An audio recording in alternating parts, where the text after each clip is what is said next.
Hello, and welcome to The Beat, a news and talk program brought to you by the Center of Community Media at Worcester State University.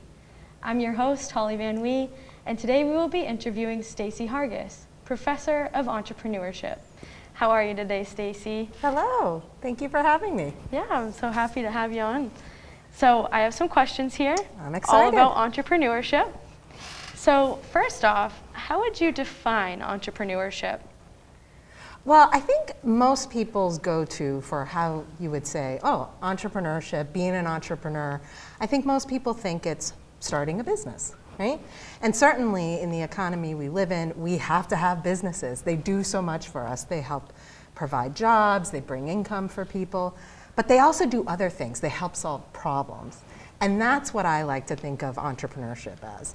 It's more than just the for-profit business. It's also nonprofits that are out there trying to help solve problems. And I like to think of entrepreneurship as very broadly.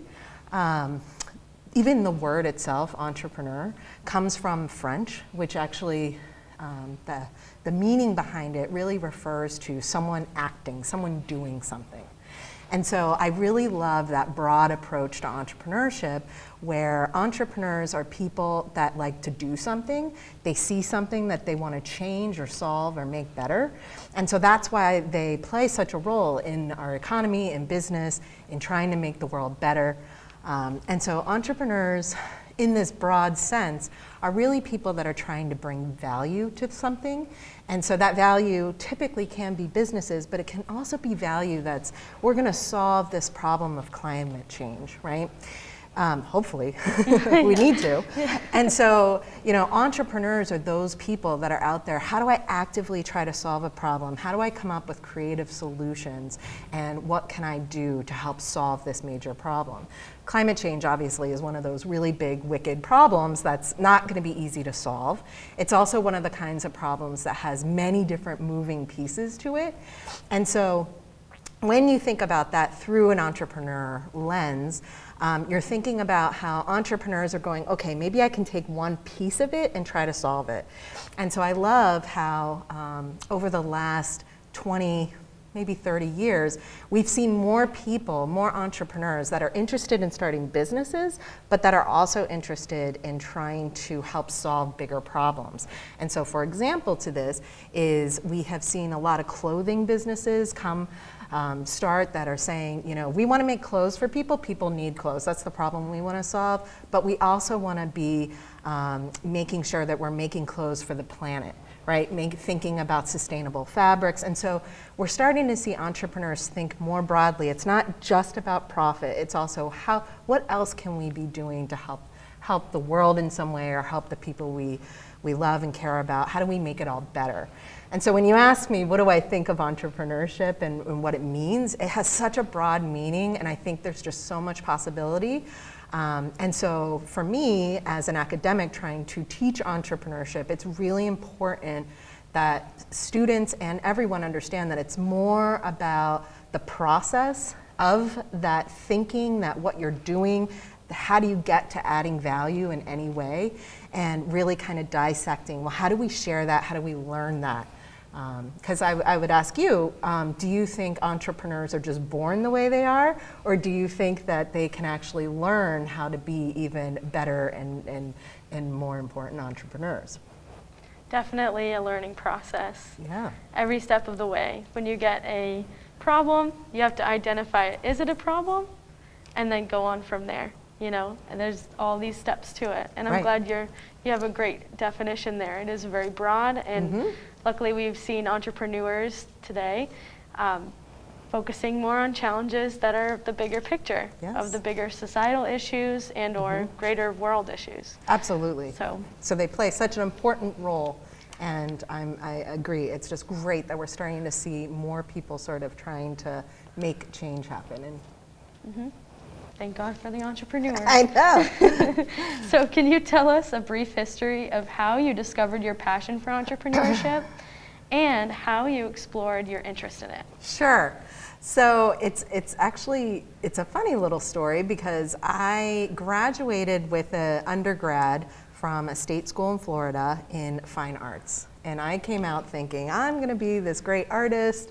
And I focused on graphic design. So I wanted to be my own graphic design firm. I wanted to be able to operate it and bring in all the money. I had the talent, bring in the money. And what I quickly learned was that I had absolutely no idea how to do it.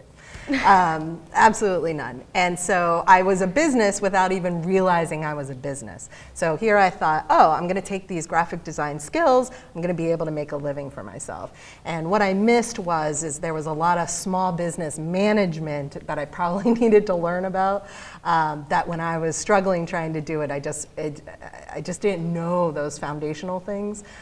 Because when I was in school, I learned my craft. I learned how to do that. I learned nothing about the business part.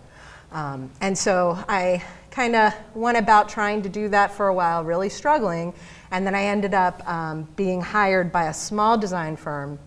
There was only 3 of us total, and it was woman-owned, and she was so involved in the community, and so I had a great experience learning how to be a graphic designer with someone that had the business skills, because she had the business degree.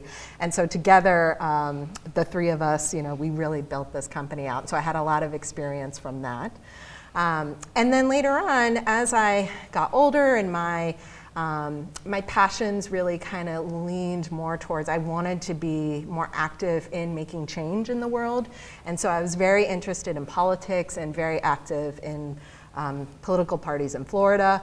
And so my sort of desire to do graphic design started to wane. I decided I wanted to go back to school and get a master's degree. And through that process of getting my master's degree, I studied public policy. I've ended up working for Congresswoman Tsongas. She used to be the Congresswoman for the Greater Lowell area. And through all that experience, what I learned is that I always ultimately came back to this real desire around small business and how small business can really change communities and really contribute. They offer jobs. At the time when I was working for the Congresswoman, it was during the economic downturn of 2008. And what we found is small businesses were the ones that were able to turn it around and were hiring people. And so I really just admired small business for its backbone, for its place in our community, and for the role. And so I really focused on small business, and what ended up happening, I did a lot of policy work for small business, but then decided to leave, and I went to a nonprofit organization. And so I ran that nonprofit organization, which was providing small business resources to the community. And so I took my entrepreneurial skills that I had, and I applied it in that nonprofit sense and ran that nonprofit. During my tenure there, we actually were able to start a venture fund, which is an opportunity for people to come and get business loans. These were people that were being denied loans at banks because maybe their credit wasn't very good or their business idea was too risky. And so we were able to fund this Small Business Administration loan fund to help those people that were being turned away from banks. So the whole idea was that just because you didn't have good credit didn't mean you weren't actually capable of running a small business and being very successful. So in that process of me kind of being a graphic designer, changing gears, wanting to be an activist, and then starting to run the nonprofit organization, I sort of had that perspective of being an entrepreneur as in the traditional for-profit, but then also in that nonprofit sense, where you're still operating an organization where you need revenue coming in, you still operate like a business, but you're also providing services. So that's kind of where it all started. And then I ended up deciding to go on to teach. I love teaching. I love working with students. I love helping students be put into the kind of experiential learning where they are actively doing. And so one of the best things to be an entrepreneur is to try something, right? To act, to give something a try and kind of see what happens from it, process what happens. Entrepreneurship is a process. It's iterative. You give something a try. You analyze it, and then you go, okay, I'm going to try something else. That could be anything from, oh, I'm going to sell this product on Instagram and see how that goes. You measure how many people went to the Instagram site, how many did I sell? And then you analyze, well, did that work or not? Maybe I try a different channel, right? And so it's all about that iteration, that improving, making better. And so I really love working with students to help them do that. And along the way, I've also opened my own other businesses as well. So being the activist, having a history and wanting to really celebrate women's contributions in the world, I started a greeting card company that actually is a magnet as well. So it's a card and a magnet, and it has quotes from famous women, from history, from art, culture, all over. And I remember the first one, I had to get permission because these are quotes from people. And so the first person I actually got permission from was Gloria Steinem, who obviously was very big in women's rights and all the change that's happened. And so she gave me permission to use her quote. That business, while dear to my heart, I haven't really put as much time into it as I would like to. But it's still around. I sometimes sell the cards here and there, but it's not a business that's really active. I actually end up using it a lot as example for students in class, kind of like, oh, this could happen, and that helps. And then you know, entrepreneurs tend to always be doing something. So I also have run a property management through some property I own. Although what I've learned recently is that it's time to sell it, and that's a business I don't want to be in anymore. Sometimes you learn that, right? Yeah, exactly. It's all part of the process, right? Exactly, trying it. All right. So do you currently have a business or businesses yourself? If so, what is it, and what services do they offer? Currently, right now, like I said, I'm wrapping up my property management company. I still have the greeting card company, although I just don't really put much into it. But besides that, I'm always interested in helping consult small businesses. So I would say I do consultant work, although I'm in the nonprofit sector for that. So it's all volunteer based.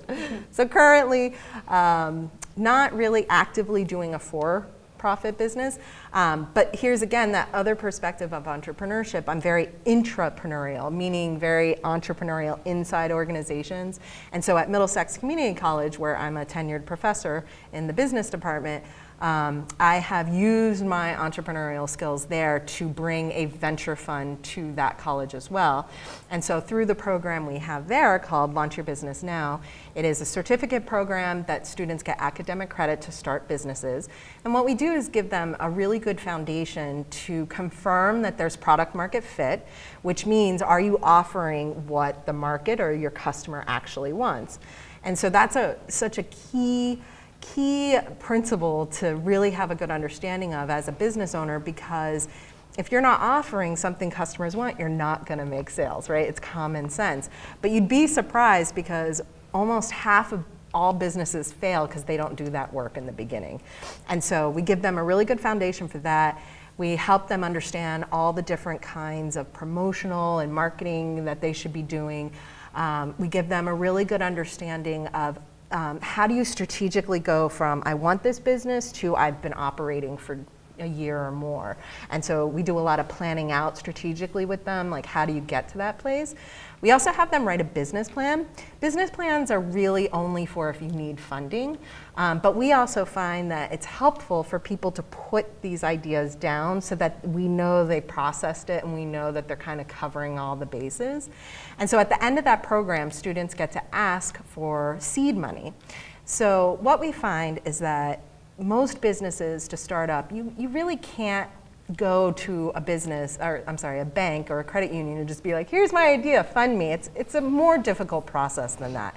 And so your first place for funding is from friends and family, and I like to joke and say, and fools, but that's the people you have to go to first. And so for a lot of our students, they may not have friends and family that have wealth that they can share to invest in their businesses. And so our venture fund gives them that opportunity to ask for up to $5,000 to be able to get that friends and family round of funding to help them get started. Most businesses can actually start with under $5,000, so that's a very realistic amount. In fact, we encourage businesses to kind of start slow. You know, what can you do that you're not going to exhaust too many resources? Just to, again, kind of confirm that product market fit. So an example would be if a student comes to us and says, we want a restaurant. So we go, great. How about you also, as you're proving out your menu recipe and all that, could you possibly be selling at a farmer's market, or can you do pop-ups somewhere? You know, again, kind of getting that experience of making sure people want the product you want, getting that live customer feedback constantly, trying to make you better, so that as you're trying to collect that, you know, $100,000, $200,000 to open a restaurant, you're also still doing all this important work that can kind of feed up into it. And so I would say, an Entrepreneurial at the college, where we came from, we didn't have a venture fund, to using all those kinds of entrepreneurial skills to develop that venture fund. Oh, that sounds like a really wonderful program in terms of like helping students, you know, getting them more elevated towards where they want to be with their business goal. Sounds awesome. Thank you so much. So, can you tell me about the entrepreneurial process? And what makes a successful business? Yes, well, that's a great question. I think with that entrepreneurial process, the most important thing you can absolutely, that first step is the first step, just doing something, getting something in motion.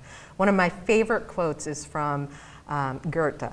And it's, if you think you can do something, begin it, because action has magic power and grace to it. And that is absolutely true. So, you know, I've talked to so many people over the last 20 years that I've been helping people with small business work.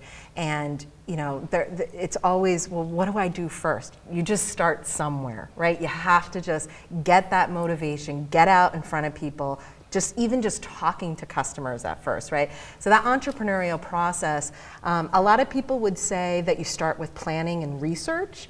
And our philosophy at Middlesex Community College and our program is really, yes, you need that planning and research, but you also need to pair it with actually doing something.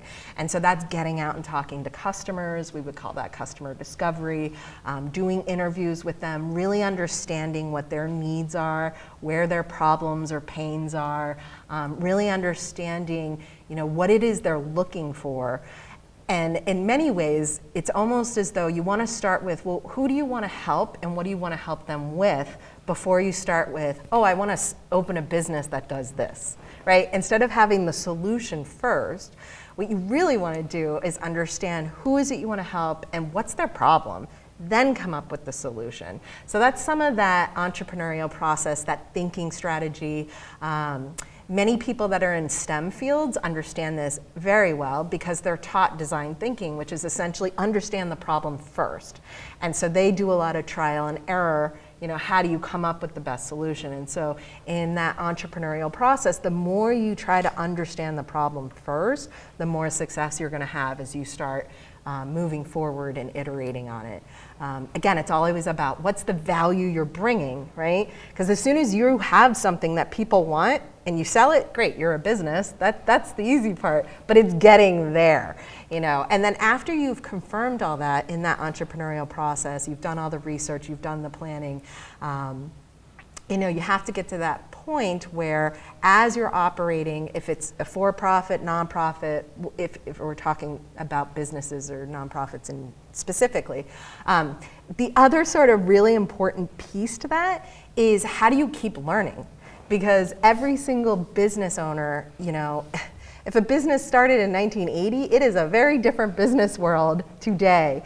And especially with technology, it changes so quickly. And so the other thing that we're always helping our students really understand well is, where do you go for information? What are those resources that you want to be using along the way? Because you can't do it on your own. We like to say you can't be in a silo. You can't do it on your own. Who are the other business owners you can communicate, network with, go to with problems, but also understand, what are the resources, small business resources? Who's teaching about the latest marketing skills you need to know? And where can you get them for low cost or free? And so there's a variety of different sources in this ecosystem of entrepreneurship out there. And so you just want to know what you might not know and know where to find it. And so that's kind of part of that process. And again, it's iterative, and I know you, and I know you're very understanding of that process and how it works, but also kind of keeping in mind, as a business owner, as an entrepreneur, whatever, it's a lifelong journey. You're always going to be learning and making yourself better and trying to improve and be successful. Absolutely. Absolutely. I've actually taken an entrepreneurship course here with Stacie Hargis for this past semester, and along the course of 4 months or so, I have changed a lot in terms of what I believed about entrepreneurship, and that's why I love all of the advice and comments made today. So, moving on to our next question, what are the benefits students can get from learning about entrepreneurship? Yes, and this is also really important because, again, it kind of goes back to that. People think entrepreneurship and they think business, right? But entrepreneurship is skills that can be for anybody, no matter what discipline you're in. And so I think the benefits for students is that if you take an entrepreneurship class or you take courses that help you with understanding entrepreneurial thinking, it's not necessarily preparing you for like, oh, I'm starting a business, but it's preparing you to know how to think better, to be resilient, to be able to depend on yourself. If you're not a curious person naturally, you can learn how to be curious by asking questions and purposely kind of structuring the way you think about things to prod yourself, to help yourself be more curious. You can do that with problem-solving skills. A problem can occur in your personal life, and it can occur in another kind of discipline everywhere, right? And so what kind of skills can help you think through that problem to be able to think about all the different angles of it? So there's ways you can train yourself to think through all this. If you don't think you're a creative person, you can also train yourself to practice thinking in a more creative way. So I would say all of these skills are part of what we call the entrepreneurial mindset. So these are all tools that you can put in a backpack that's going to help you for the rest of your life, no matter if you're studying business or if you're studying some sort of, niche technology. Right, absolutely. And I can definitely contest to that. Yeah. So you are involved with a program at Middlesex Community College known as Launch at MCC. What is your role within the program, and what is the mission of that program? Yes, I really love that program. And so the mission of that program is to help anyone who actively wants to start or grow an existing business over the course of the semester. So when you come to classes, we're helping you learn a theory of the foundations of everything you need to think about with your business, but also we say, great, apply it immediately to your own business. So in traditional business classes, you might take a marketing class, you're gonna learn all this theory, but you're not necessarily going, okay, how do I do this right now to my business? So we've structured the program so you're immediately turning around and going, okay, what about my business? How do I apply it? And so I am the coordinator of that program, so I try to get the word out about it, I market it, I talk with students that are interested in it, and I also teach in the program. And then I also help manage the venture fund seed money that we have. So a little bit of that is being entrepreneurial and trying to find people who want to invest into our seed fund. So there's a lot of grant writing and trying to build relationships with people that might want to invest into our seed fund. So there's a little bit of that. We've been so lucky to have two different groups of, two different entrepreneurs give us very large grants to help do this venture fund. And they're interested in giving back and want to help people that want to start small businesses that lack access to the funding to be able to do it. So we've been so lucky. And so I coordinate all that, trying to find more seed funding to bring in, and then also working with the students, being a mentor to them, helping them through the curriculum. I have a fabulous colleague who also co-teaches one of the classes with me. And so through all of us kind of doing this, we're able to do that program, which I think really plays an important role, not only in our community, but in the community college system itself. I believe we are one of the only community colleges in the country that actually has a venture fund where they can give out seed money to students. And again, that was because of this grant we got from the first entrepreneur who that's actually where the name comes from for our venture fund, Everyday Entrepreneur Venture Fund. And you know, it's amazing because we've given out $215,000 to people with those small seed grants to launch their businesses. And we've helped launch almost 30 different businesses, and there are a variety of different kinds. A majority of our businesses are more, think Main Street, mom and pop kind of businesses or community businesses. So hair salons, barbershops, catering, restaurant, things that help provide the kinds of services and goods and needs you might have in your community. And so we've just had so much fun helping people start their businesses and seeing them in their journey and grow. So many of the students still come back and you know, share what they've been doing and come back for that mentoring and sort of that resource part. Well, you're in my resource ecosystem, so when they have problems, they'll come back as well. But it's a fabulous experience, and I feel so blessed to be a part of other people's small business journey. Yeah, that sounds wonderful. I didn't know that was like the only community college that really offers an expanding entrepreneurship program. With the seed funding. With the seed funding. With the seed funding. Right. I mean, there's so many different programs out there that are helping people start businesses, which is just, we need that. Because interesting enough, I don't have the exact number, but statistically, less businesses are starting now. And so it's really important to have the very vibrant entrepreneurial ecosystem. And at Middlesex Community College, in the community where we are in Greater Lowell, there is a very robust community and lots of different people providing services. But we are the only community college in the area with seed money. What advice would you give to young business owners or other entrepreneurs just starting out? Well, I would say start. Absolutely. Just start. And you've heard it here first, folks. This is it. That's all you need to know. Yeah. No, but seriously, it's you know, for instance, if someone comes to me and says, you know, I'm really good baking and I want to start, I feel like there aren't enough options out there for allergen-free baked goods, right? And they say, what do I do? Well, the first thing I would say to them is literally, well, start baking it and start getting feedback from people. Start seeing, you know, what do people say about your recipes? Collect data. Go around to every single bakery. What do you like about them? What don't you like about them? How much are they charging for things?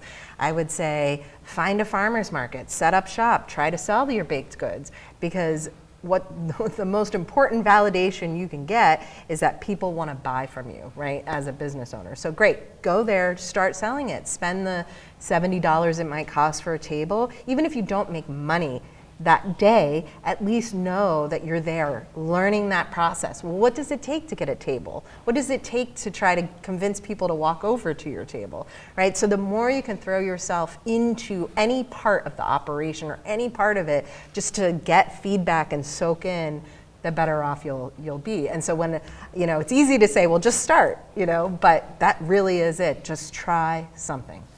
Absolutely. And I thought I'd ask you to share with our audience your philosophy on failure.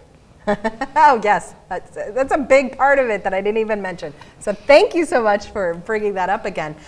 Because part of that entrepreneurial process is failing, right?